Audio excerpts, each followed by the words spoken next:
वर्तमान प्रधानमंत्री किसान योजना आसिला बड़ खबर। प्रधानमंत्री नरेंद्र मोदी अध्यक्षतार बसिथिबा कैबिनेट बैठक में प्रधानमंत्री किसान योजना को 2026-2027 रु 2030-31 आर्थिक वर्ष पर्यंत जारी रखिबा प्रस्ताव को अनुमोदन मिली।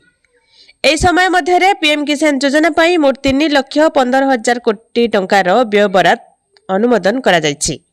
प्रधानमंत्री किसान योजना फेब्रुआरी 2019 रे आरंभ होइथिला। एही योजना अधीन रे जमी थिबा योग्य चाषी परिवार गुड़िक प्रति वर्ष 6,000 टंकार आर्थिक सहायता पाउछंती। एही अर्थ 3टी समान किस्ती रे सीधा सड़क सेमानक बैंक अकाउंट रे जमा होछि। आधार प्रमाणीकरण, डिजिटल जांच एवं दृढ़ डिबिट व्यवस्था माध्यम एही योजना स्वच्छता, दक्षता एवं उत्तरदायित्व रे गोटे प्रभाती उदाहरण प्रदर्शन करिछि। एही योजना अधीन रे 23टी किस्तीर चाषीक बैंक अकाउंट को सीधा सड़क 4,47,000 कोटी टंका हस्तांतर करा जायछि।